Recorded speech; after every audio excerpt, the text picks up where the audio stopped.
Aïe, aïe, aïe. Momo avec nous. Aïe, aïe, aïe.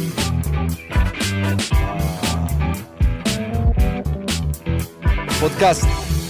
On est prêt, on n'est pas prêt. صاحبي هذه 10 المرات وحنا تنعاودوا في هذا البودكاست. Frérot. 10 fois on recommence le podcast. 10 10 fois. fois j'écoute ton histoire, frère. والله Là, il العظيم. faut encore que je prétende que je l'ai pas entendu. Bah, il y a des Il faut modifications. encore que je te pose des questions. Il y a des modifications. Il y a eu des modifications. Il y a eu des demandes. Il y a eu des demandes de modifications. Ouais. On a dû tout refaire, comme ça, tu vois, c'est neutre.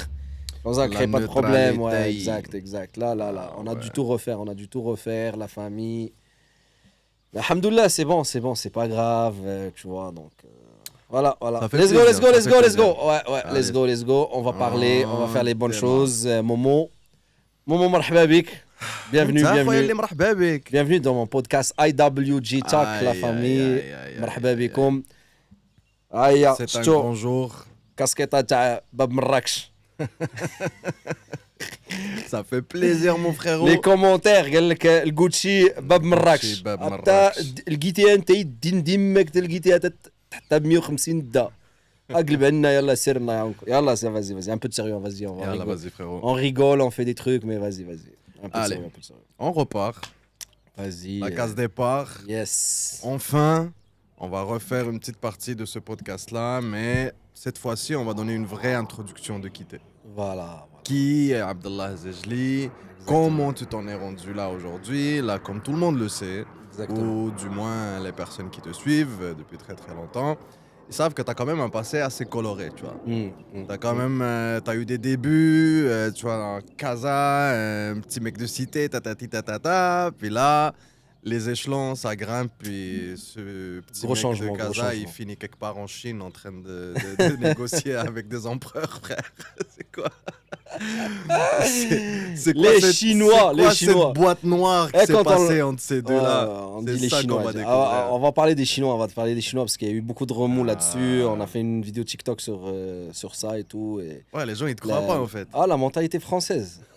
Malheureusement, tu vois, nous, déjà là, on va commencer par expliquer Abdallah Zejli, c'est qui, tout ça. On va faire ça très court Ouais, cette ouais. fois-ci parce que on va en parler à chaque fois qu'on fait des podcasts, ça serait beaucoup mieux. Donc, De toute Abdallah façon, ça va Zejli, ressortir toujours. voilà, exactement. Tapez mon nom sur Google, vous allez avoir pas mal toute information sur ça déjà. Mais Abdallah Zejli, c'est qui? Abdallah Zejli, c'est un garçon né à Casablanca, Hmm. Medina, donc vraiment l'ancien Médine, comme on dit, donc Medina Qdima et tout. Voilà, grandi là. J'ai essayé de faire une vie normale, si on peut dire, mais malgré, tu vois, le pays et tout. Puis j'en suis fier aujourd'hui, j'en suis toujours fier de dire que le Maroc, ça a été une très grosse école pour moi. Beaucoup d'apprentissage, beaucoup de choses, soit la rue, soit avec les parents, alhamdoulilah et tout, qui nous ont vraiment bien cadrés pour être vraiment bien éduqués, si on peut dire. Et voilà, donc les études. Vraiment pas beaucoup. Qraya chouïa, pas beaucoup d'études et tout. Honnêtement, je pense que j'ai arrêté. T'avais pas la tête pour les études. Non. Ça t'intéressait Les moins études, c'était que... pas exact. Voilà, Ça a jamais été. J'étais très science, très truc, genre vraiment un peu, tu vois. Ça te genre, fascinait, mais en farfelu, même temps... exact. ouais. Mais non, ça m'a pas vraiment trop frappé les études. Puis Par voilà, contre, donc. t'as tout le temps eu cet esprit entrepreneur. Ouais. Donc, même plus jeune, évidemment, c'était pas une entreprise nécessairement, mais quand tu donc tu faisais de l'achat, de vente, tu faisais ton petit profit, de l'installation. Exactement. En fait, si on peut dire, c'est que j'allais pas vraiment souvent à l'école. J'allais à l'école, mais tu vois, des fois, on sortait tout ça. Donc, j'étais très proche de Drb Ghallef, donc c'est un gros marché à Casablanca qui est connu pour l'électronique et tout. J'étais trop fasciné par téléphone, ordinateur et tout ça. Donc, j'ai commencé très jeune à faire des petits coups de business comme ça, à gauche et à droite, faire des petites passes et tout ça, essayer de faire de l'argent, tu vois. Donc, et ça a commencé bien. Et j'ai pu faire des petits contacts. J'étais très jeune, 14 ans, 15 ans, même 16 aussi. C'est là que ça a vraiment parti.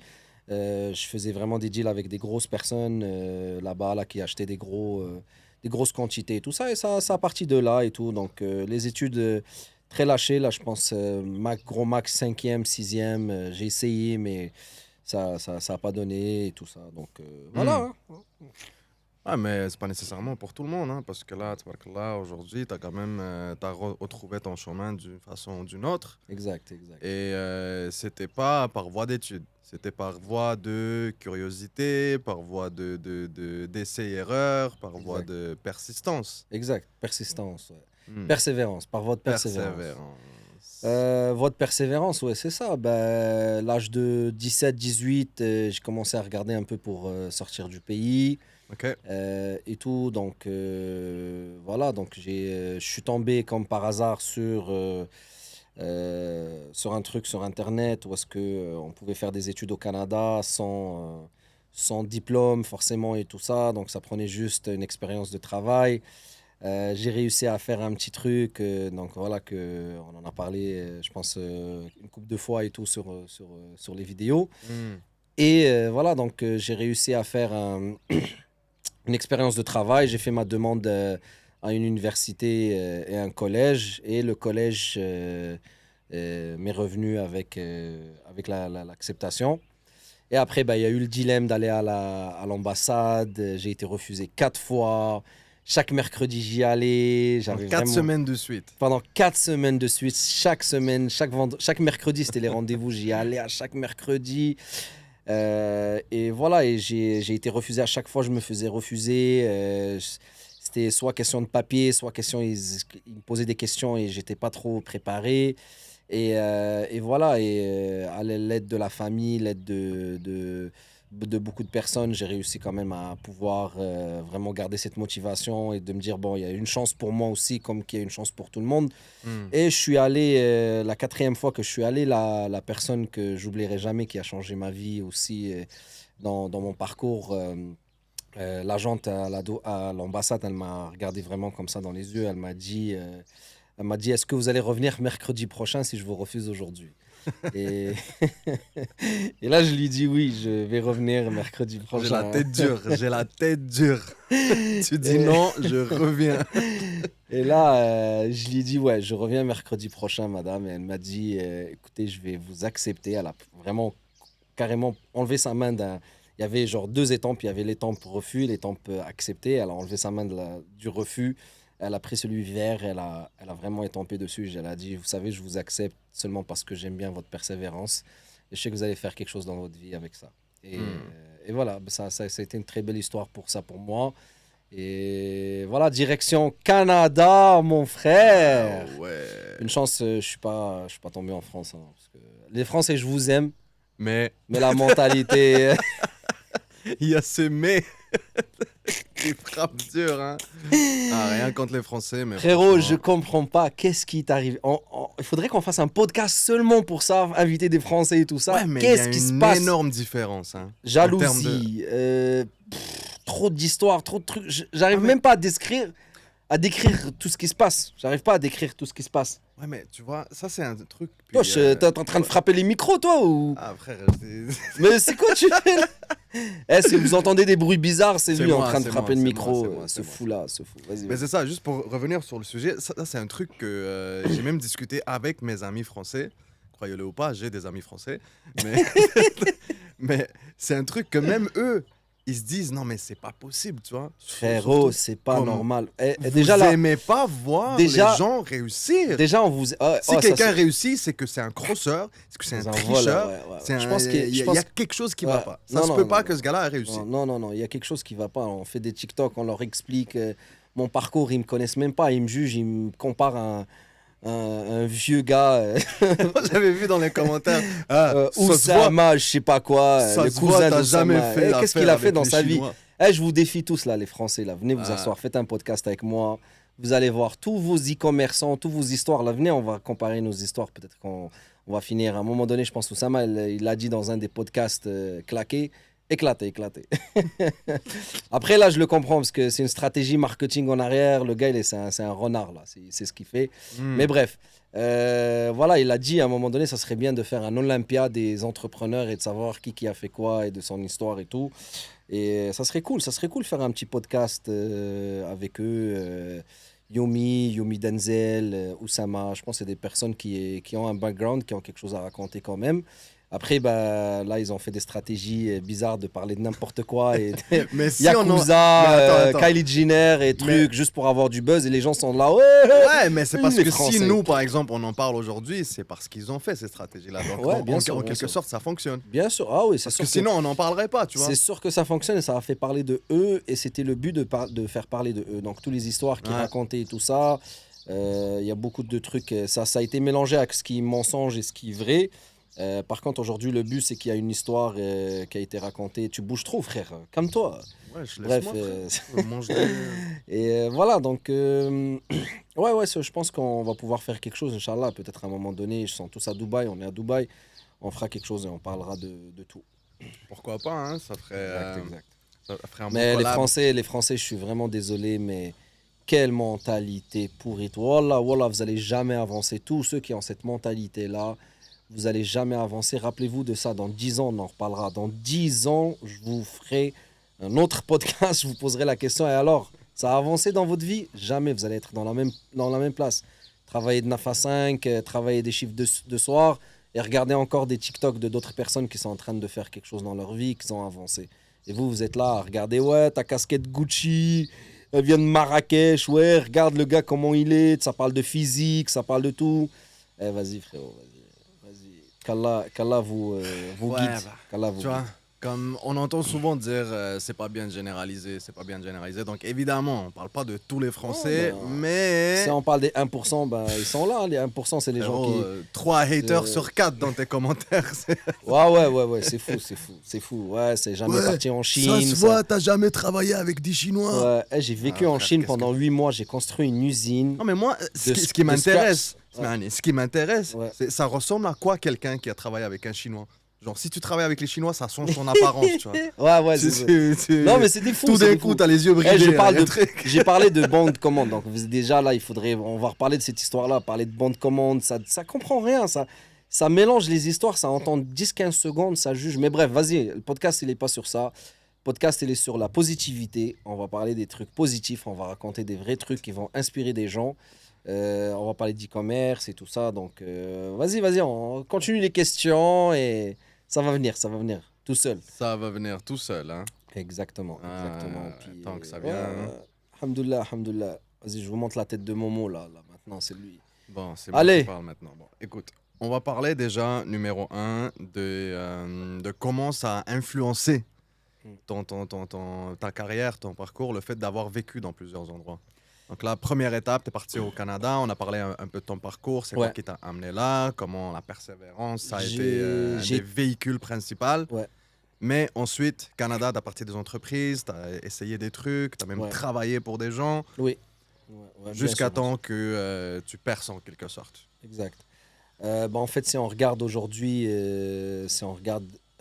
vraiment on va dire le parcours et tout, je suis allé au Canada parce que le Maroc, je trouvais que j'avais pas autant d'opportunités que ce que j'aurais pu si je serais parti au Canada. Logique.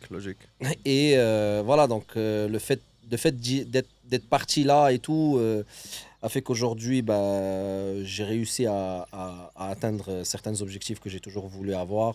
Ça n'a vraiment pas été facile pour moi quand je suis allé. J'avais pas grande famille, si on peut dire, là-bas et tout. C'était vraiment pas mal solo.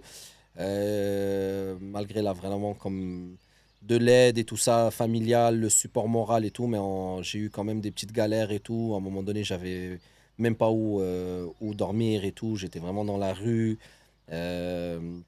Puis j'ai réussi, alhamdoulilah, j'ai réussi. Je travaillais de 7 heures du matin à 7 heures du soir. Je me reposais un peu l'après-midi. Après, le soir, je travaillais dans des cafés, dans des restaurants et tout, la vaisselle, tout ça. Mais. Fait que t'as tout fait, quoi. Ouais, j'ai tout fait. Comme j'ai dit, j'ai eu des galères, j'ai eu des trucs. Je travaillais à cash, la table. J'ai tout fait. Même les camions de poubelle, j'ai travaillé dans une compagnie de camions de poubelle. Parce qu'on passait par les rues pour ramasser les poubelles. Payé cash? Je travaillais dans des usines, à vider des conteneurs, à déballer des boîtes, cartonnage, tout, vraiment chaîne de production et tout. Et ça a construit en moi ce que je suis aujourd'hui. Et j'en suis fier. Moi, j'ai aucun problème. J'en parle dans ma vie. Et j'ai balayé les rues. À un moment donné, j'avais posté une photo. J'avais un balai dans mes mains et tout. Ouais, c'est le centre-ville, là. Ouais, au centre-ville et tout. Ça m'a construit et j'ai fait ce que j'ai à faire. Mais j'ai toujours gardé mon objectif. C'est que de faire quelque chose en business. Et voilà, je pense que c'est comme ça. Et c'est là que ça a parti. Et j'ai eu ma chance, encore avec de la persévérance, à ouvrir mon premier business au Canada et que c'est de là que ça m'a boosté, tu vois. Ben, c'est sûr. Puis la première fois que tu travaillais pour toi-même, c'était effectivement dans un lave-auto, si je ne me trompe pas. Exact. Donc, c'était la première fois que tu étais à ton propre compte, tu travaillais à personne. Exact. C'était un essai. Non, j'ai travaillé déjà dans un lave-auto. Voilà, donc j'avais travaillé dans des lave-autos et tout. Et ce qui est arrivé, c'est que dans le village, si on peut dire, le village, c'est pas un village, mais c'est une petite ville à Saint-Constant, donc Montréal. Dans la rive sud, il y avait un lave-auto où est-ce que j'y allais souvent, qui, lui, à un moment donné, il me disait qu'ils allaient fermer et tout. Et moi, je me demandais, c'était un peu bizarre parce que je connaissais la place, il y a beaucoup de trafic et tout. Et il me disait, ouais, ça marche pas, c'est une place qui n'a jamais fonctionné pendant 5 ans. Beaucoup de propriétaires ont changé. Chaque 6 mois, il y avait des nouveaux propriétaires parce que ça ne marchait pas. Et il ne faut pas oublier que nous, l'hiver, quand il fait très froid, la business, elle n'est pas vraiment au top. Et j'avais vraiment vu un potentiel énorme dans cette place. J'avais pas beaucoup de fonds, j'avais pas beaucoup d'argent. J'ai essayé de trouver le numéro de téléphone et tout du propriétaire de l'immeuble qui louait à ces gens-là parce qu'eux, ils ne voulaient pas me le donner. Je leur ai demandé, ils m'ont dit non, c'est personnel et tout. Donc, j'ai pas trop forcé. Et ce qui est arrivé, c'est ça, c'est que je suis allé voir ce monsieur, j'ai trouvé son adresse et tout. Il habitait à 1 heure de route de où ce que moi j'habitais. Je suis parti un bon matin, je frappe à la porte et tout. En passant, on vous fait pas l'accent québécois parce qu'on veut vraiment que tout le monde s'entende parce que sinon, mon esti tabarnak, tu vas voir que tu vas rien comprendre. Parce que moi, quand je parle de même, esti, vas-y, Momo, là, disons l'heure comment on parle au Québec. Si à un moment donné, là, je me suis réveillé le matin, là, puis là, je suis parti le voir, le gars, là, tu sais, puis... Qu'est-ce qu'il te dit, ce gars-là? Esti tabarnak, qu'est-ce qu'il m'a raconté? Il m'a dit, voyons donc, si t'as pas d'argent, t'as pas tête, si tu viens ici, t'es-tu un fou? Ben, bref. Donc, vous avez compris pourquoi on vous parle pas trop dans notre accent, là, voilà. Ah, ça va chauffer des Québécois, ça. On s'intègre. Hey, on parle pas de même! Arrête ça, là! C'est un raciste! Esti de raciste! Hey, si t'es pas content, rentre chez vous. Rentre chez vous aussi. Rentre chez vous, mon tabarnak. Rentre chez vous. On vous aime bien, nos Québécois. Bah oui. 16 ans au Québec, frère. 16 ans au Québec. Je suis plus Québécois que les vrais. Ouais. Moi, je suis plus Québécois que les vrais Québécois. Je te dis. Et en plus, mais. Ouais, m'a dit une affaire, Esti, tu vas pas me créer, Esti tabarnak. Pour beaucoup de gens, c'est pas compréhensible, tu sais. Oh non, c'est sûr. Je me rappelle, j'étais à l'université, à Polytechnique de Montréal. Et puis, on avait beaucoup d'étudiants qui venaient de France, justement. Mais il y a des profs qui parlent avec un de ces accents solides. Ah ouais. Et imagine, toi, tu viens pour faire tes études, tu comprends pas un mot de ce que ton professeur il est en train de t'expliquer. Et pourtant, c'est supposé parler français, tu vois. Ouais, mais il faut vraiment être très intègre pour pouvoir parler pareil et tout. J'ai fait Charlevoix, j'ai fait... Ça prend du temps. Énormément. Charlevoix, c'est rough. J'étais à Charlevoix, ça disait des trucs... Ça me regardait. Ah ouais, vous avez donc des chameaux chez vous au Maroc, là? Saguenay-Lac-Saint-Jean. Ouais, c'était... Bah, bref, revenons à nos moutons. Ouais, donc, nos moutons. Nos chameaux. Nos chameaux. Je suis allé voir le propriétaire et la première fois, je lui ai dit, écoute, je veux que tu me donnes ma chance. Il m'a dit, écoute, cette place-là, je vais la vendre, ça marche pas. À chaque fois, à chaque 6 mois, je change de propriétaire et tout, ça marche pas. Et je lui ai dit, écoute, tu me donnes ma chance 1 mois. Tu me la laisses 1 mois. Ça marche. Tiens, je te paye le loyer de 1 mois. Ça a coûté 2500, 3000 $ la bâtisse mensuelle, donc je lui avais donné ça. Tu me la laisses 1 mois. Si ça marche, je te signe un contrat de 5 ans. Sachant que tout le monde qui vient, ils font un contrat d'1 an. Donc, 5 ans pour lui, c'est comme s'il attrape quelqu'un, tu vois. Donc, c'était comme un hameçon pour lui parce que si ça marche ou pas, lui, il est payé 5 ans. Hein. Oui, il va me poursuivre pendant 5 ans. Il peut me saisir mes salaires et tout. C'est un peu différent au Canada. Et Effectivement, j'avais tout préparé, un plan marketing et tout, de fou. Il y avait les ads dans ce temps-là, c'était Facebook, les groupes Facebook et tout, les pages. Je suis allé chercher les groupes Facebook dans la région, où est-ce qu'il y avait genre vente et achat et trucs. Je postais des photos du Lavoto ouverture.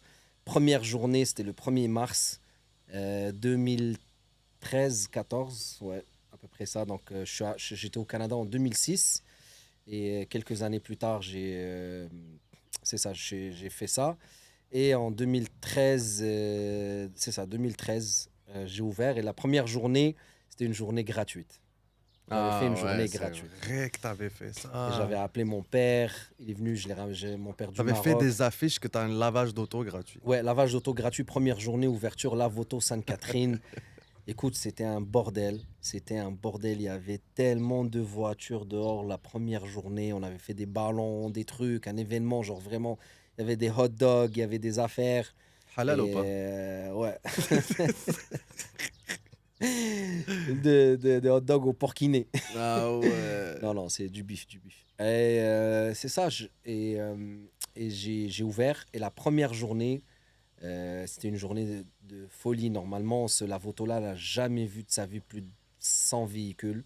Dans la même journée, on a fait à peu près 200-250 véhicules. C'était quelque chose d'incroyable. J'oublierai jamais de ma vie. Donc, Puis ça, voilà. en fait, pour toi, c'était une façon de tester s'il y avait la clientèle, quoi. Ouais, bah, si ça allait c'était- fonctionner. Parce que là, on s'entend, t'as pas fait de revenus.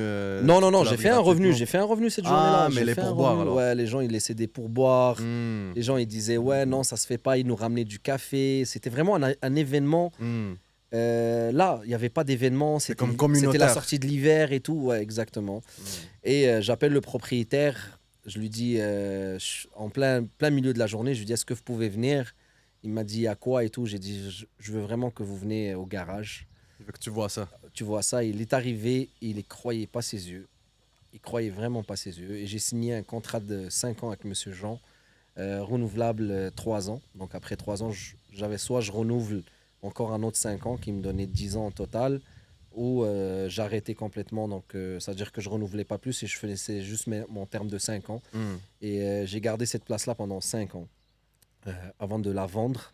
Et que j'étais le premier personne qui a gardé cette place-là pendant 5 ans.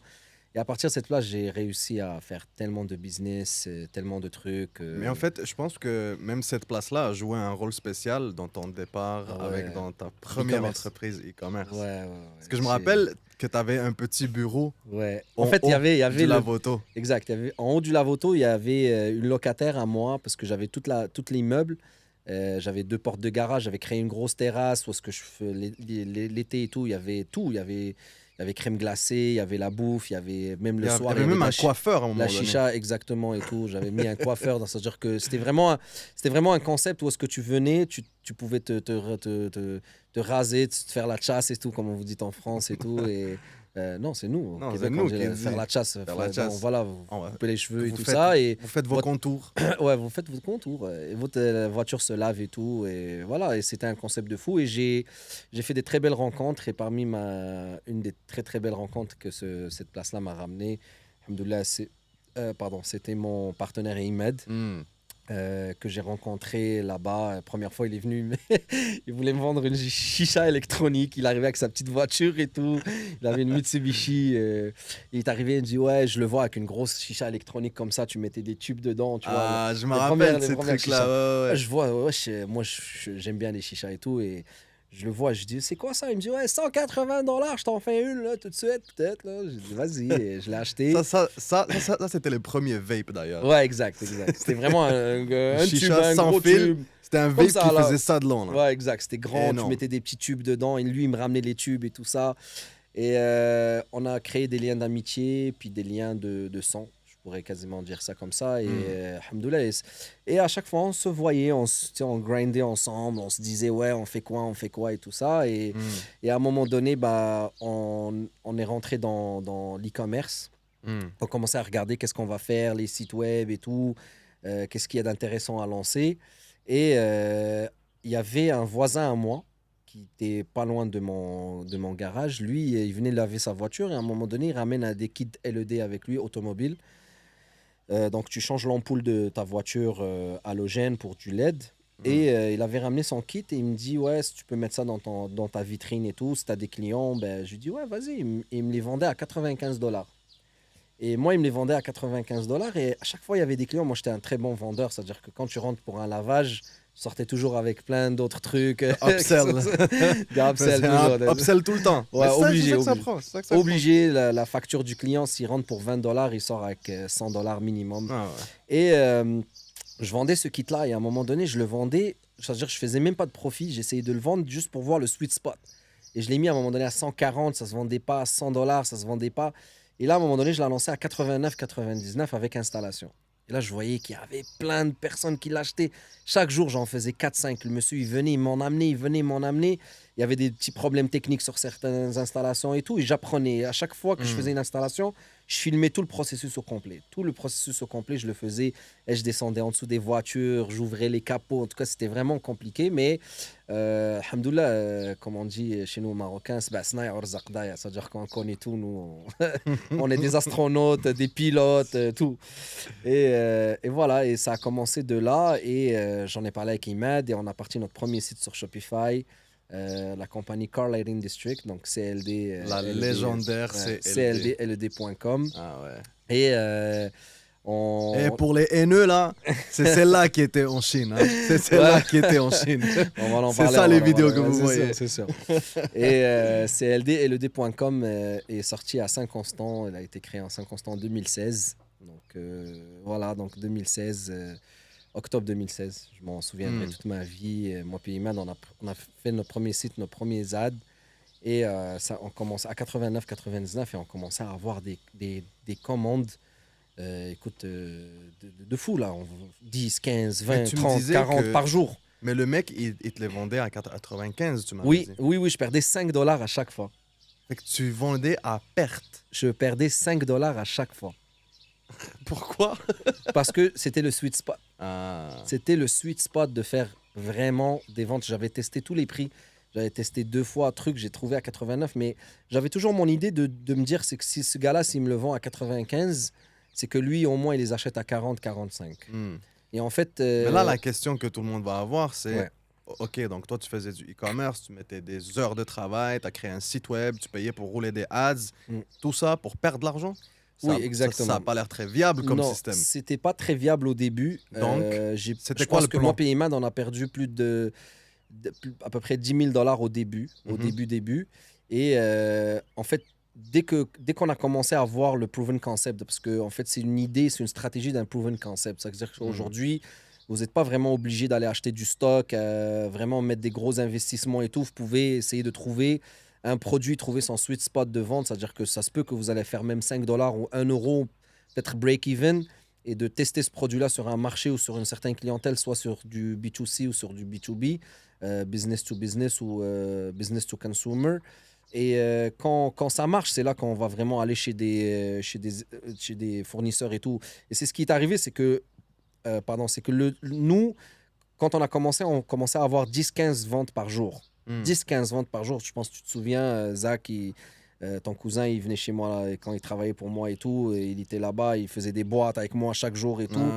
Et c'est ça, c'est que dès qu'on a commencé à voir qu'il y avait du potentiel, c'est-à-dire que... Il y avait de la demande. Voilà, on avait à peu près une centaine de ventes, je pourrais te dire, à peu près qu'on avait fait avec cette perte-là, plus les ads et tout. Mais dans ce temps-là, les ads, ça ne coûtait pas aussi cher que maintenant. Il y avait beaucoup de facteurs qui n'étaient pas pareils. Shopify, ça coûtait quasiment rien.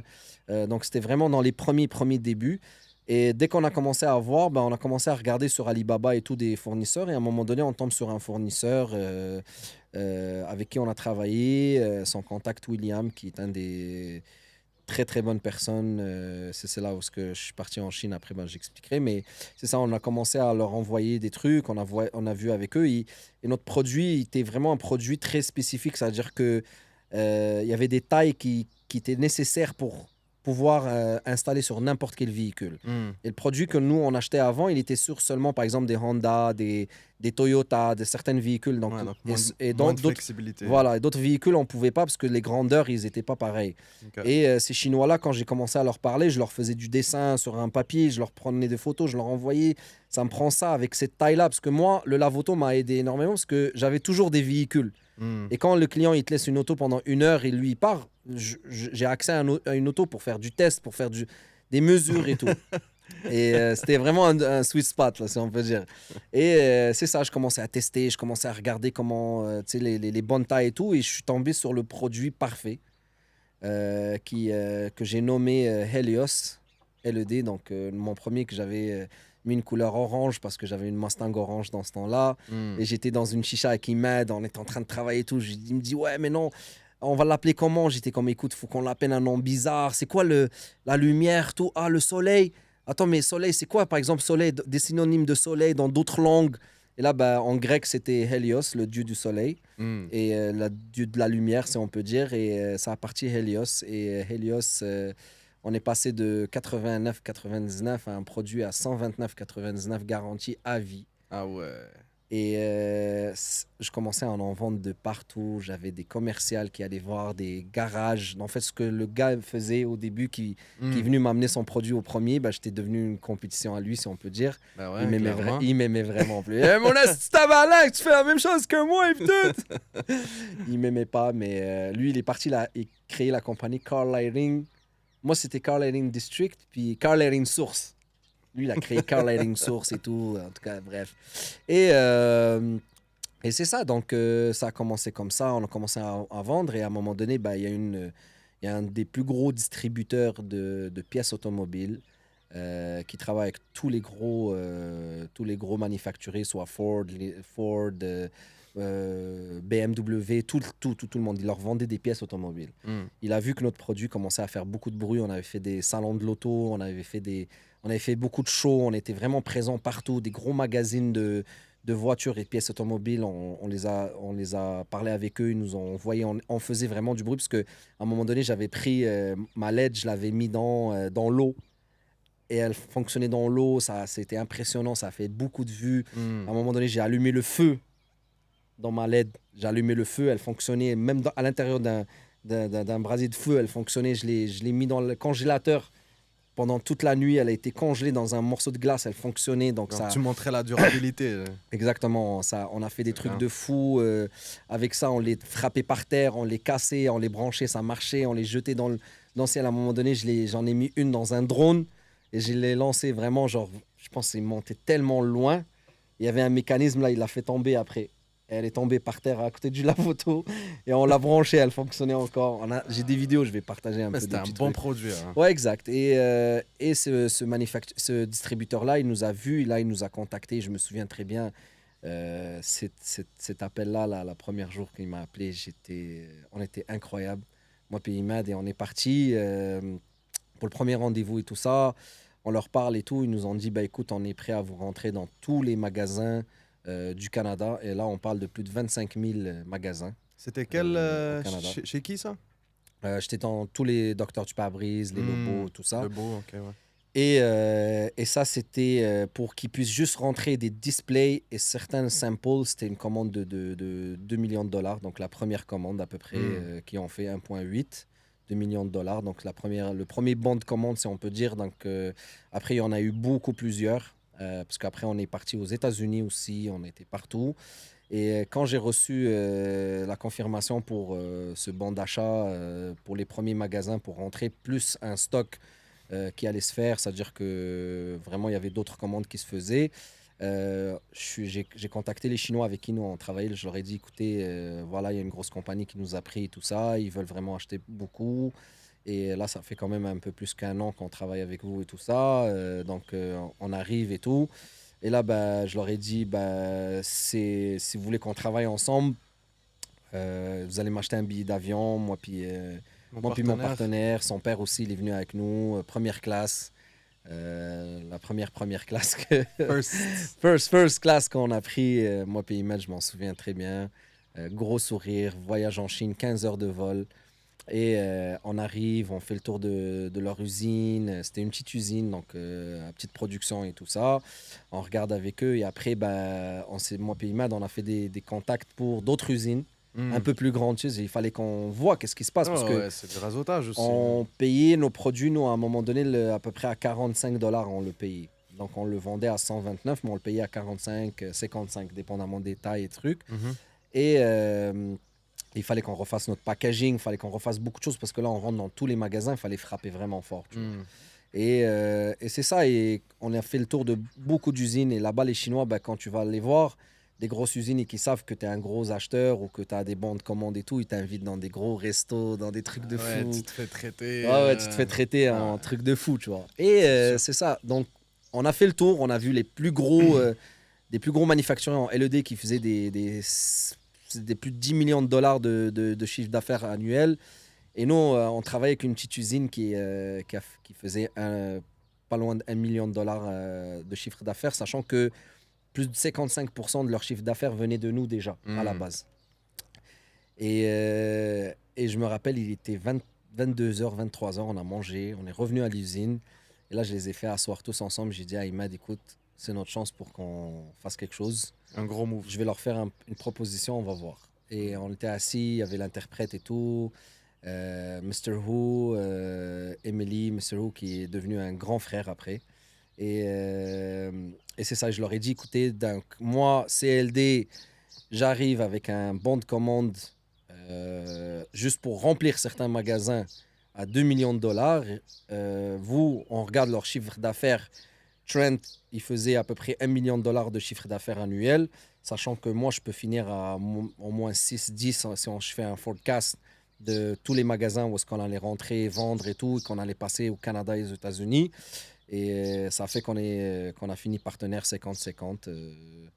Et voilà, donc ça a été très difficile de les convaincre parce qu'à un moment donné, on parlait quasiment de leur dire écoute, à 2 millions de dollars en un seul bon de commande, je peux t'acheter là tout de suite. Tu vois ce que je veux dire? C'est 2 ans de travail pour toi. Là, exact. Je pouvais les acheter, tu vois. C'est clair. Hein. Et on a fait un partenariat parce qu'en Chine, tu peux pas vraiment être 100% propriétaire. Pour un étranger, donc il fallait vraiment faire un partenariat avec des Chinois et on était là, Trent et CLD.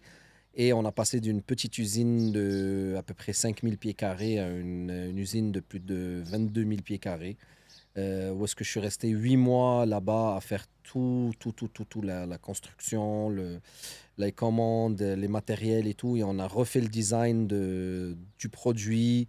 Helios donc 2.0 qui en est sorti, qui fitait à 100% dans n'importe quel véhicule. Moto, n'importe quoi. On a sorti d'autres produits après, Kang, un autre produit dérivé avec d'autres matériaux et tout ça, qui était un petit peu moins cher et tout. Et voilà, et ça a été une histoire de fou. J'ai fait plus de 26 voyages en Chine, on était partout, Canada, États-Unis. Je pourrais te dire même Philips, à un moment donné, ils nous ont contactés, parlé de nous, parce que vraiment, on a pris une très grosse part. Vous commencez à faire du bruit aussi. Ouais, on a pris une grosse part du marché. On voulait manger tout le gâteau, mais on n'était pas capable. L'histoire du gâteau. L'histoire du gâteau. Mais là, aujourd'hui, en 2023, est-ce que CLD, ça existe toujours ou... Oui, bien sûr, CLD, ça existe toujours. En fait, l'histoire, c'est que la compagnie qui nous a fait la première compagnie qui nous a approchés pour rentrer dans tous les magasins a fini par nous faire une offre d'achat. Et on a vendu la compagnie. Ils vous ont acheté. Ils nous ont acheté. Ils vous ont acheté. Je t'achète. Je me vends. Et c'est ça. Et on a vendu la compagnie à ce gros distributeur-là au Canada qui, lui, aujourd'hui, détient 100% de toutes les parts. Canada et États-Unis seulement pour le produit CLD. Donc, je pourrais leur lancer en Europe et d'autres marchés si je veux. Mais pour le moment, c'est ça. On focus sur d'autres choses. Mais on a encore contact avec notre usine. On a encore contact avec tout à l'usine. Vraiment, c'est ça. Donc, comme je t'ai expliqué, ça... C'était un des plus gros parcours e-commerce pour moi. Et j'en suis fier parce que c'est ce qui m'a encore donné un gros boost, sachant que j'ai fait d'autres produits. J'ai encore un deuxième produit qui est une des plus belles histoires aussi, Ultimate Straw. La paille réutilisable. Une Ultimate Straw, on avait tellement que Kylie, que beaucoup d'autres gros influenceurs. Parce qu'à un moment donné, si vous vous rappelez, il y avait la tortue. Qui avait une paille dans son nez. Ah, qui était coincée dans le nez, puis on levait avec la pince, là. Ouais, exact. Ah, cette vidéo-là, elle a fait le tour du monde. Hein. Ouais, et nous, on a vu directement le potentiel. Et moi, dans ce temps-là, ben, à travers mon usine, j'avais aussi mes bureaux avec mes gens qui faisaient la recherche produit. On faisait les Canton Fair, les plus gros shows, 2 fois par année de produits, n'importe quoi. Donc, on avait beaucoup de sites e-commerce qui roulaient Mhm. à travers l'usine où est-ce que nous, on faisait nos propres livraisons mondiales et tout. Et il y avait ce produit-là. Donc, c'est une paille réutilisable qui se pliait, qui rentrait dans une petite boîte que tu pouvais mettre en porte-clés. Et j'ai lancé ce produit-là qui a fait en une journée, j'avais plus de 5000 commandes. Mhm. Et tellement que les Chinois ils étaient tellement pas capables de shipper tous les produits. J'étais parti, moi, Imed, mon partenaire, et un autre de nos amis aussi qui était aussi dans le projet. Bader, et on est parti là-bas et en Chine juste pour les aider. On a fait 3 jours, 3, 4 jours à tous les aider, à les emballages et tout ça, parce qu'il y avait beaucoup de choix de couleurs. C'était un truc qui hitait vraiment là, genre comme ça. Vous êtes Ça parti target, pour les aider à emballer puis à produire. Ouais, Ah, tu vois, à emballer. La ça, production, c'est on le genre avait. de truc. Ça, c'est le Ouais. genre de truc que les gens vont dire que tu es en train de mytho. Ah ouais, non, mais je vais les Mais- montrer. J'ai des vidéos. Ouais. Mais il faut qu'on mette la Ah ouais, vidéo ouais, de ouais. ça Ah ouais, ici. je vais leur montrer. Je vais leur Ouais, montrer. je veux voir les employés. Ouais. Les gens sont Ouais, à terre en tu train l'as vu, tu l'as d'emballer. vu, Ouais, tu je l'as l'ai vu cette Nous, on vidéo-là. était là avec des comme ça. Moi, j'avais à peu près comme ça d'étiquettes là. Tu t'avais vu, Ouais, l'étiquette. exactement. Puis Sachant que l'étiquette là, c'est une petite étiquette autocollante qu'il fallait coller. Donc, j'en avais comme ça là d'étiquettes et tout. En tout cas, on va mettre là des petits partages pour Ah, les. ça, c'était- Ouais, c'est un mytho, il nous fait un Osama Hamar. Mais ouais, c'est une très très belle histoire. Ici, ça parle avec des reçus, frère. Ouais, exactement. C'est une très belle histoire qu'on a eue. J'ai eu beaucoup d'autres trucs, des exits. J'ai d'autres trucs aussi que je peux pas en parler parce que j'ai signé des contrats NDA. des MDA, des NDA, pardon, et des contrats de non-concurrence, confidentialité, tout ça. Donc, voilà. Donc, mais alhamdoulilah, je pense que l'e-commerce jusqu'à aujourd'hui, ça tient toujours. On en fait encore. On a fait beaucoup de choses. J'ai aussi fait beaucoup de séminaires, beaucoup de formations, de talks. C'est aussi pour vraiment essayer d'aider, parce qu'à un moment donné, tu te dis que tu peux avoir ce savoir-là. Et dans l'islam aussi, c'est une des trucs les plus importants, c'est que si tu as un savoir, il faut le partager avec les gens. Mhm. Et ça a été aussi un de mes checklists, là, si on peut dire, là, vraiment mes trucs que je veux réussir à faire dans ma vie, c'est de pouvoir partager aussi ce que j'ai vécu avec les gens Mhm. et essayer d'avoir des belles histoires. J'ai plus de 500 personnes que j'ai formées grâce à Ecom District et maintenant grâce à Hustler Institute, où est-ce qu'on a vraiment mis notre plateforme Ecom District plus Amazon. J'ai fait du Amazon, j'ai fait beaucoup de choses. Écoute, je pense que dans l'import-export, vente de voitures, vente de montres, de luxe, je fais de tout. L'agriculture, l'immobilier, je touche à tout. Là, je ne suis pas quelqu'un qui spécialise juste sur un seul truc. J'en ai fait de plusieurs. Ça a toujours été mon ambition. Donc, j'ai tout mis ça sur une plateforme, Hustler Institute, pardon.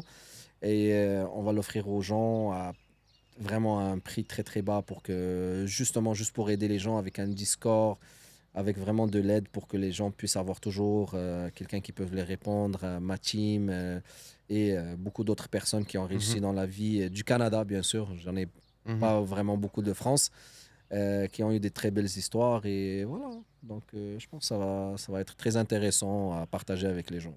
Et tu vois, moi, je trouve ça quand même très intéressant que tu as pu travailler dans autant de domaines différents. Mm. Parce que pour monsieur et madame tout le monde, de façon générale, dans leur vie, ils vont se spécialiser dans un truc, deux, voire gros max trois. Tu vois. Exact. Puis, tu as quand même eu l'opportunité de faire des domaines variés. Donc, Exact. tu as même été dans la technologie, l'électronique, tu fais des lumières de voitures et puis Exact. de l'immobilier. Donc, Exact. c'est comment que ça, pour toi, est-ce que ça t'a permis d'ouvrir ton esprit sur les autres sujets ou est-ce que ça vient vraiment juste du fait que tu es, un mec qui est curieux et que tu veux aller trouver l'argent là où il y en a? Ah, moi, ça a été toujours de mon côté à moi, ça a toujours été par curiosité, mais par accomplissement aussi. Parce que C'est quoi tu veux dire par là? par accomplissement, c'est que je suis quelqu'un qui aime vraiment, genre, si je m'assois dans une table, j'ai quelque chose à raconter. Pas de la mythologie, pas du Osama La Hamar. mythologie. Des vrais trucs. J'ai toujours Ouais. les preuves et tout. Donc, c'est-à-dire que oui, j'ai construit ça.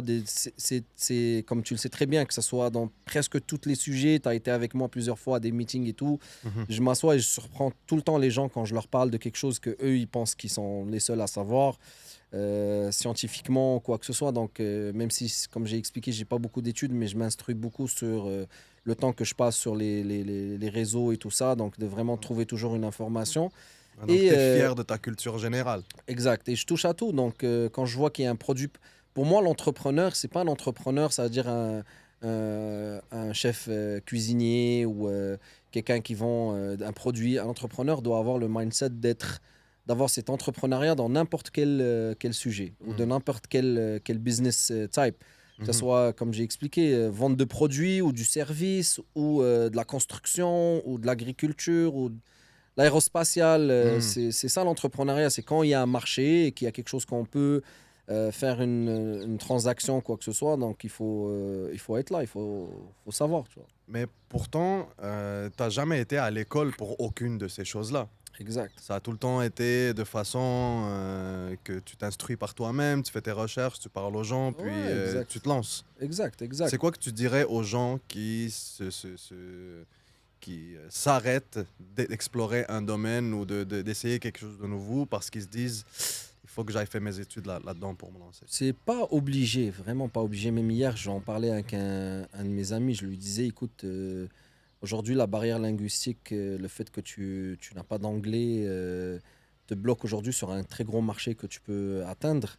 Et par rapport à ta clientèle, par rapport aux gens avec qui que tu peux faire des transactions ou des meetings et quoi que ce soit, il faut s'instruire. C'est sûr et certain que quand on parle d'études, ça ne veut pas dire aller à l'école, s'asseoir et tout. Hmm. Il faut s'instruire. Donc, ça veut dire qu'il faut Là, je te parle plus par lire, domaine que par langue, tu vois. ouais, soit lire des livres pour les gens qui aiment la lecture et tout, mais soit aussi sur Internet. C'est-à-dire que au lieu de regarder la vie des autres, qu'est-ce qu'ils sont en train de faire, foutre dans leur vie pour les Français là, qui nous regardent aujourd'hui, et Ça a vraiment pogné un don contre les Français aujourd'hui. pour les Français qui nous regardent aujourd'hui, regarder la vie des autres et passer des commentaires, rentrez sur YouTube, faites des recherches, crypto, immobilier, sciences, produits intéressants. Là, on a ChatGPT maintenant que les gens négligent énormément. Posez-lui des questions, allez voir c'est quoi certains sujets comme ça, pique au hasard. Hmm. Tu peux te donner d'un objectif par semaine de te dire, ouais, aujourd'hui, je veux améliorer mes connaissances sur l'immobilier, sur Airbnb,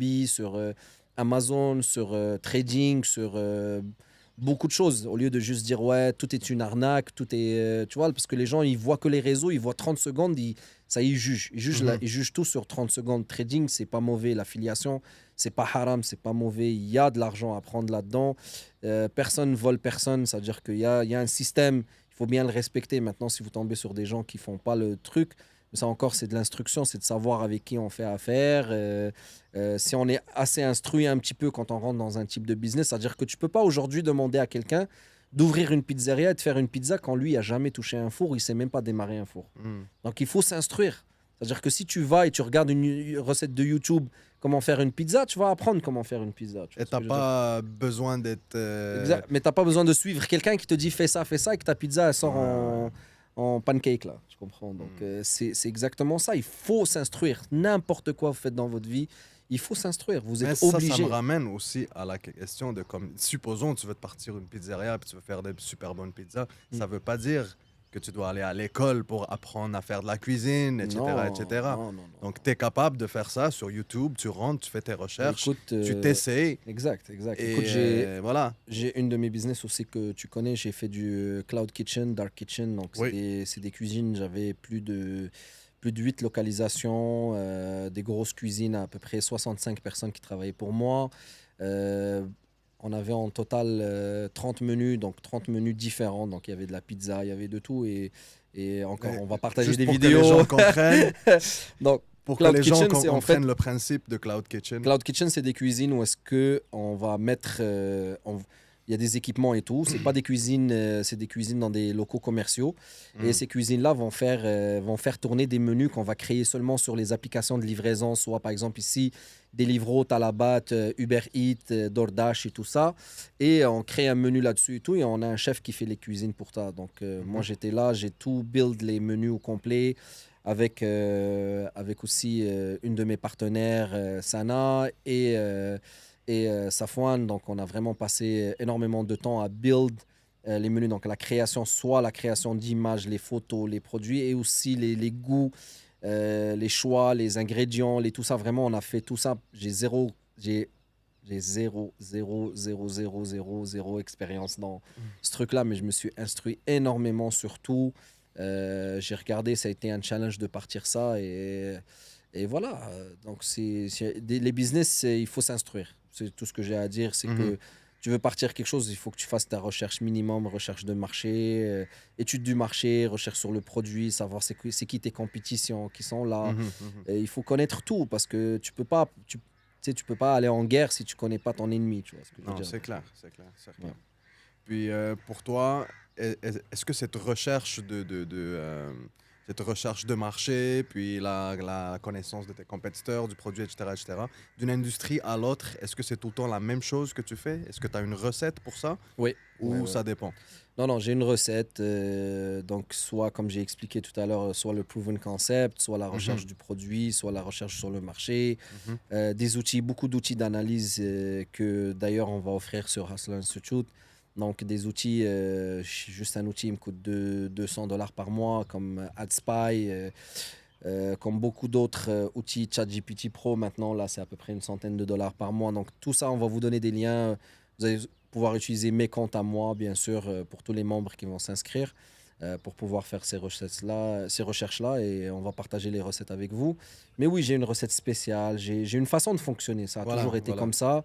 C'est plus un cette- processus, Voilà, une cette méthode. façon-là, j'ai partagé avec beaucoup de personnes qui ont fait mes coachings aussi, qui, alhamdoulilah, il y en a quand même une très grande partie qui ont réussi à partir des trucs pour eux, tu sais, à s'instruire par rapport à ça. Puis voilà, donc je pense qu'il faut, c'est ça l'Internet aujourd'hui. Il faut faire ses recherches, il faut savoir ce qui se passe. Il faut rechercher tout, tu vois.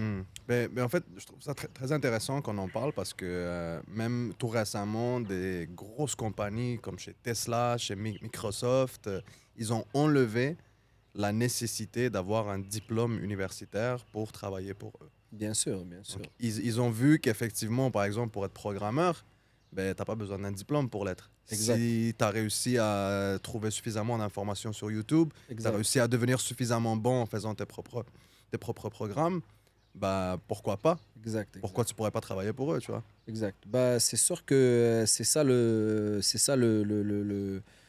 truc, c'est qu'aujourd'hui, c'est les compétences qui comptent le plus. C'est l'expérience, c'est les connaissances et la persévérance. Ah, ok, bon, là... Il manque une? Je sais pas, t'as plus de doigts, là. J'ai plus de doigts, donc... Mais ouais, la réalité, c'est ça. C'est ça qui compte, là. T'as beau faire tes études, tu le sais très bien, aujourd'hui, Momo, t'es, machallah, ingénieur de diplôme, c'est ça, ingénieur Alhamdulillah. industriel? Ouais, ingénieur industriel. Mais tu vois, ça, c'est... Si j'en parle aujourd'hui, c'est que j'y crois fortement, parce que tous mes jobs que j'ai eus, même dans le domaine de génie, tu vois, j'ai été dans des postes de direction, dans des multinationales que je ne nommerai pas, mais que tout le monde connaît.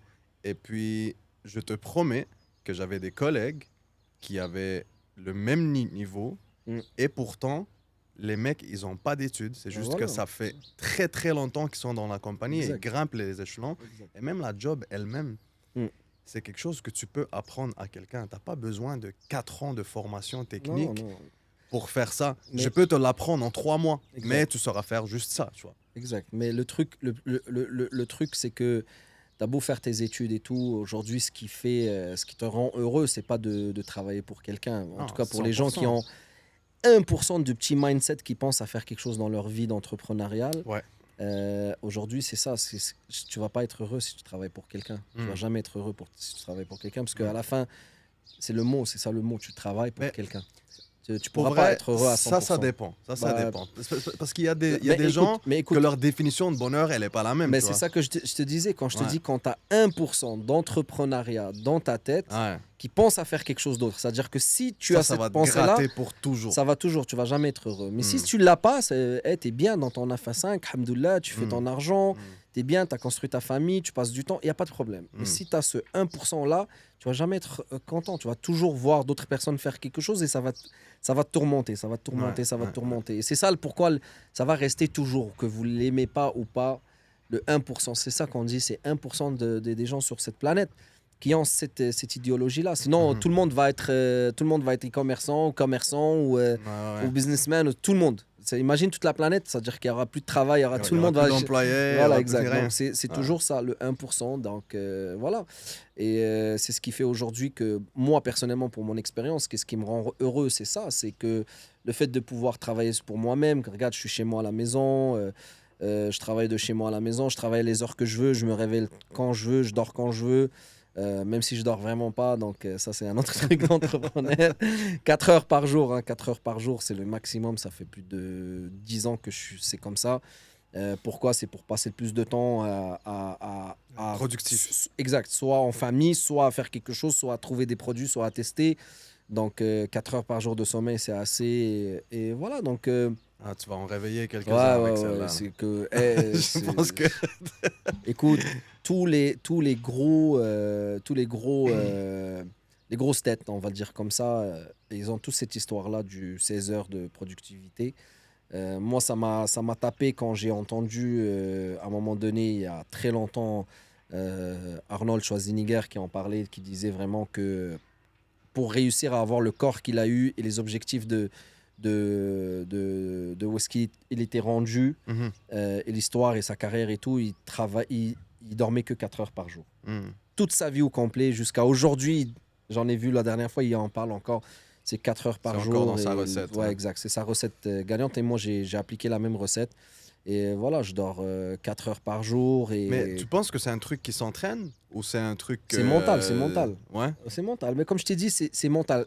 Pourquoi? Parce qu'il faut avoir ses objectifs. Regarde, il y a là, hier même, je t'en parlais hier. Arrête, tu vas me ressortir. Oh non, mais si. Tu vas ma tête, tu vas me faire. On va en parler hier. Par exemple, hier, tu vois, tu t'es réveillé à 6 h du matin. Ouais, à 6 h du matin. T'avais dormi 4 heures en fait. Ouais, j'ai dormi à 2 h. T'as dormi à 2 h, 6 h, ça fait 4 heures. Ça fait 4 heures. Je t'ai réveillé à 6 h du matin parce que tu avais un objectif de regarder le match de UFC exact. De John Jones. Exact. C'était pour... Légendaire. Exact. C'était pour... Il n'y a pas de regret. Pas de problème. Mais tu as eu cet objectif-là, tu t'es réveillé à 6 h, tu n'as pas redormi encore. On a passé toute la journée, tu t'es réveillé. Il n'y a rien qui s'est passé dans ta vie. Il n'y a rien qui s'est passé.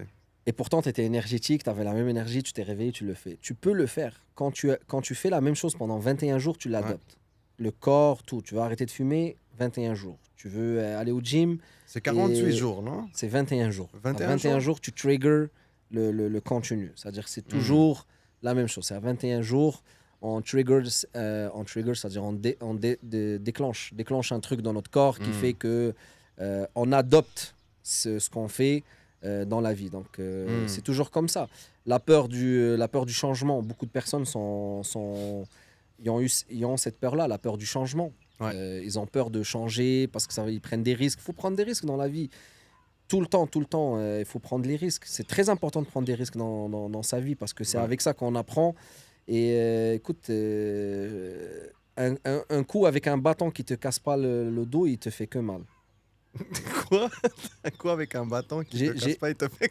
Ouais. Ce qui ne te tue pas te rend plus fort. Bon, voilà, mais toi, tu as dit ça, moi, je voulais...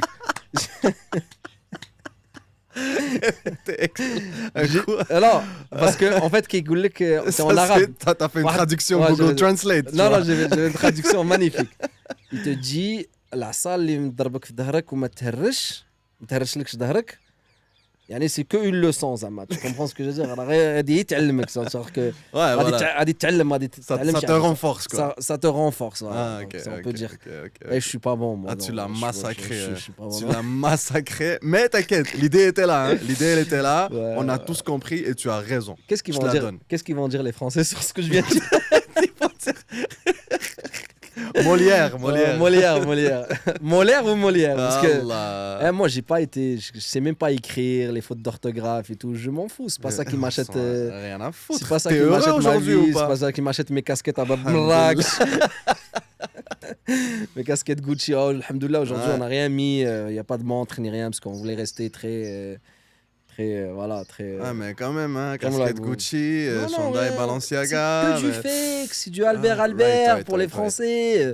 Marrakech. Hein. Ouais, il achète ça, c'est Albert Albert, tu vois. Donc voilà, Marrakech, il oh, achète ça, c'est du Albert coup. Albert. C'est Ah, mais c'est pas ouais, à incroyable. Marrakech et tout. Donc voilà, donc ouais, ils se foutent de notre gueule et tout. Ah ouais, ça y est. Là, on peut faire tous les accents, vous en faites pas. Ah, Même, ils vont te report, mon frère. ils vont me En disant, report. That's hate speech. That's hate speech, yes. En tout cas, bah voilà, donc je pense que le message, je pense qu'il y a beaucoup de personnes qui ont compris ce que Ouais. je veux dire Non, certainement. ça fait plaisir. Là, ça va faire bientôt 1 heure. Je pense que ça serait bien qu'on termine ce premier podcast sur ce qu'on vient de dire aujourd'hui. Ben, Et- oui, je suis d'accord. Par contre, je veux parler d'un seul dernier truc. Vas-y. Il y a un ancien concept japonais qui s'appelle Ikigai. Ikigai, ouais.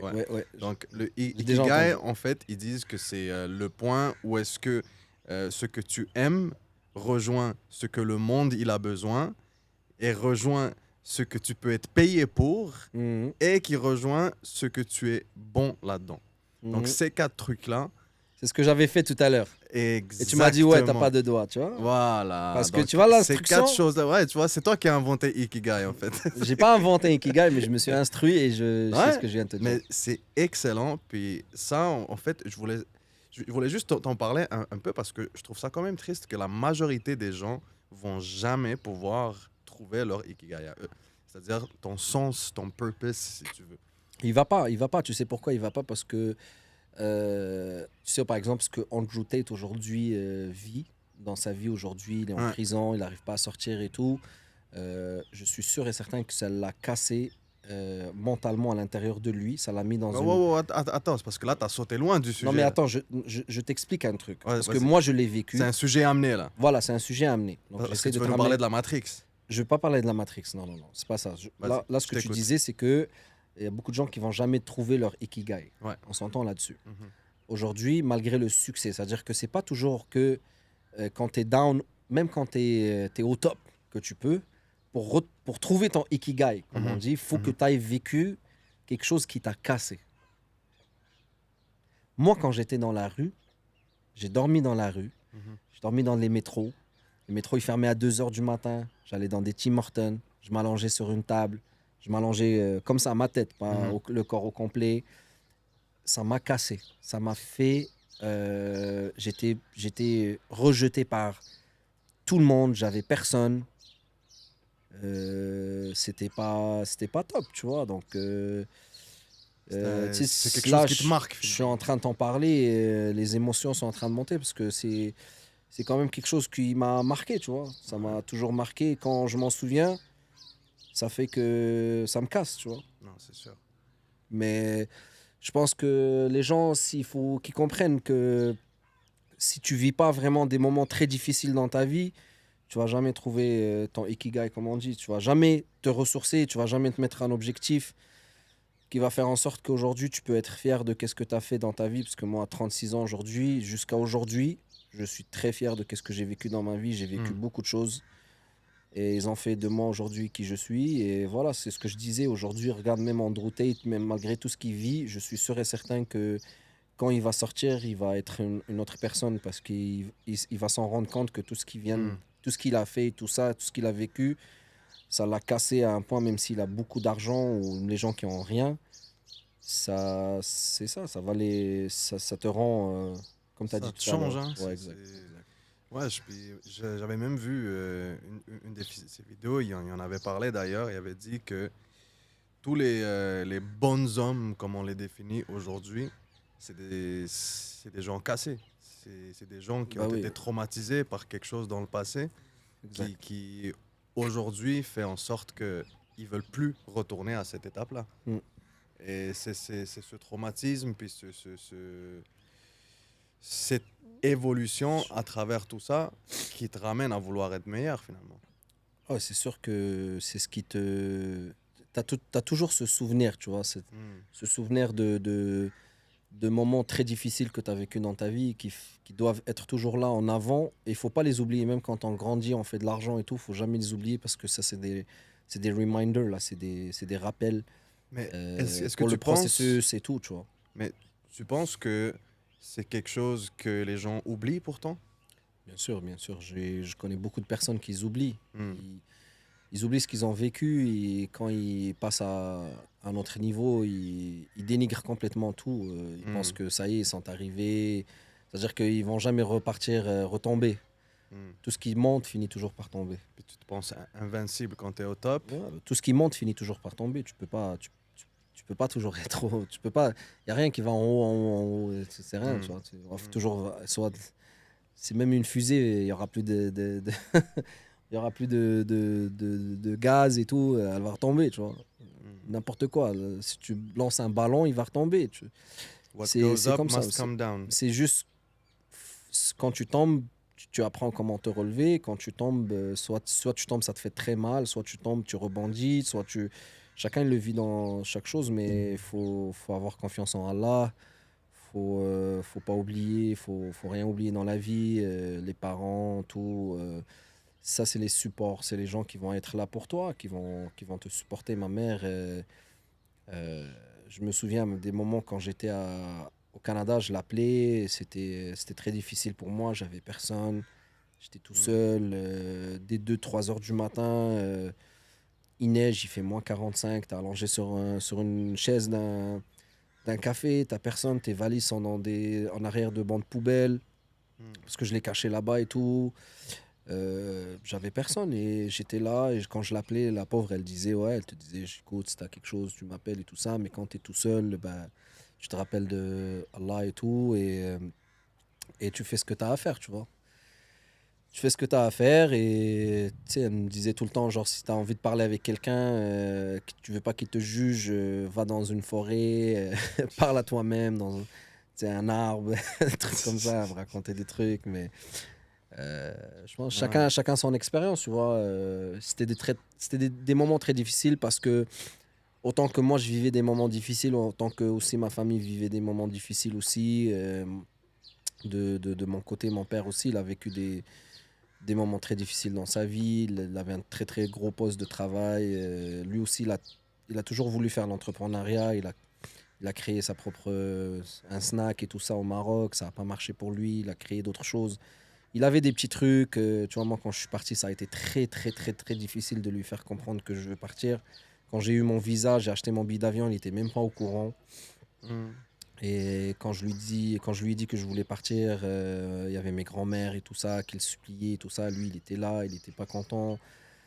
Lui, il était contre ton départ. Oui, il voulait pas parce que, tu vois, C'est ton père, il veut le meilleur pour ouais, toi. voilà, c'est un papa qui... Il veut pas des risques qui pour toi. voilà qui veut pas que t'arrive quelque chose et qu'il soit pas là pour toi et Ouais, ça c'est clair. mais justement quand j'étais parti il avait perdu son emploi, c'était très difficile de son côté, tu vois, il arrivait pas, et, tu sais, en plus il y avait une responsabilité soit avec famille, moi, mes frères aussi qui étaient encore jeunes. Hmm. Alhamdoulilah, j'ai eu certains oncles qui pas mal tous mes oncles et tout qui étaient là quand même, qui ont pu donner du support et tout. Mais ça a été très difficile sur moi parce que quand j'étais là-bas, comme j'ai expliqué, j'avais rien, j'avais personne. T'es seul, hein. J'étais tout seul. Les amis, tu sais, tu peux pas vraiment avoir d'amis quand tu viens juste d'arriver. Tu n'as pas le temps de les rencontrer. Je travaille de 7 à 7. Je sors du métro à 7 heures. Je sors de l'usine, je prends le métro. J'allais me reposer un petit peu de 3 heures à 9h30, 10 heures. Je commençais dans un autre. C'était une poissonnerie là qui vendait C'était un resto de poissons en fait. Et c'était une poissonnerie, donc tu achetais ton poisson frais, ils te le cuisinaient et tout. Et moi j'étais en arrière, je lavais la vaisselle. Et voilà, c'est des trucs que quand je me souviens, ça, c'est émotionnel, ça remonte des trucs, mais alhamdoulilah, Ça fait partie de toi, hein. Ouais, c'est sûr. Ça fait partie de ton parcours, puis alhamdoulilah. Exact. Ouais, c'est bon. Puis c'est voilà, formateur, aujourd'hui on est là, finalement. on essaie de partager tous ces trucs-là avec les gens, de le faire comprendre que si moi j'ai été capable, t'es capable. Si je peux le faire, tu peux le faire. Si je peux le faire, tout le monde peut le faire. Il faut avoir cette ambition, cette persévérance. Il faut s'instruire. Il faut avoir des connaissances. That's it. C'est ça le katai ou je sais pas comment. Le Ikigai. Ikigai. Non, mais je l'aime bien lui aussi. On va rigoler un peu. Puis voilà, donc Donc c'est ça, puis écoute, je pense qu'il y a beaucoup de choses à raconter, il y a un gros parcours, il y a beaucoup de trucs que je veux partager avec les gens. J'ai un gros objectif, déjà l'objectif d'avoir la plaque de YouTube. Là, La plaque de YouTube. Je sais pas pourquoi je l'aime. C'est un kiff. C'est un truc que je veux avoir comme décoration. C'est un kiff. Ouais. Je veux avoir la plaque de YouTube, Inch'Allah. Donc je sais que les gens vont être là, vont liker, partager, oui, frérot. commentaires, tout. Je vous remercie énormément pour ça déjà. Les gens les haters, bienvenue dans mon channel. Laissez des commentaires, vous aussi. Des commentaires. Dites ce que vous avez à dire, il n'y a pas de problème. On est là, il n'y a pas de souci. Sinon, bah voilà, Momo, toi aussi, on va faire à un moment donné, il faudrait que je te pose des questions et tout. Ah ouais, parce avec que grand plaisir. Tu es quand même un jeune, là maintenant, tu es venu à Dubaï depuis un peu plus qu'un mois maintenant. Tu es là, j'ai pris des risques. on est ensemble, on fait des trucs. Mais, ouais, il y a 1 mois et demi, j'étais encore dans mon petit 9 à 5 à Montréal. Je travaillais tout tranquille, pépère. La Matrix, t'étais dans une Matrix de fou. Écoute, j'ai rencontré ce gars-là, ça y est, j'ai quitté ma job. Tac, hop, ramasse tout, parti à Dubaï. Ciao. Ciao, Bella. Ciao. No questions asked. Puis, c'est sûr et certain qu'on aura beaucoup de choses à partager avec vous. Inch'Allah. Là, ça y est, on a notre petite setup, ça va être ça. Ouais. On va puis là, ça a été évidemment le podcast d'introduction. On a parlé un peu de toi. Qu'on a refait 3-4 fois. 3-4 fois pour vous donner la bonne histoire, puis bien raconter. De toute façon, tu vois, là, on a eu nos équipements, puis tout. On a fait des tests, on a racheté des caméras, des bons équipements pour s'assurer qu'on est capable de faire un bon format. Mais bien évidemment, premier sujet, un peu d'introduction, un peu de mise en contexte, qui est devant vous. Mais après, ça va être très intéressant. Après, on va rigoler. On va avoir des sujets bien pétillants. C'est voilà qu'on va rigoler. Et moi, je vais vous ramener des invités. Je vais trouver des personnes inspirantes. Je vais trouver des personnes qui vont vous raconter des trucs. De toute émotion, comme on dit, on va les chercher vraiment le plus possible pour que ça vous inspire. Et c'est des gens que vous connaissez aussi. Hein. Et les haters respirent. Pour les gens, ça les inspire. Et les haters respirent. Et des fois, je fais des vannes, mais tu sais, je suis pas trop sûr. Tu vois, non, c'est philosophique. Philosophique, j'aime bien. C'est de l'art abstrait. Exact. Il faut avoir l'esprit ouvert pour le comprendre. Exactement. Et voilà, donc écoutez, merci beaucoup. Merci d'être là. Merci de nous avoir écoutés. Ça nous a fait vraiment plaisir. Et sur ça, on va partir encore sur de la musique pour finir notre truc. Hein. Let's go. Vas-y, chauffe-nous. Ah ouais.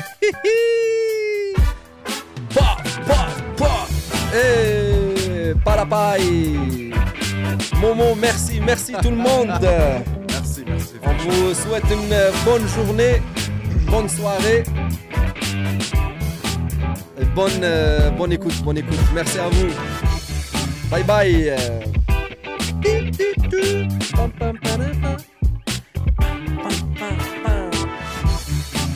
Ah ouais, Momo, ça fait la police. La police.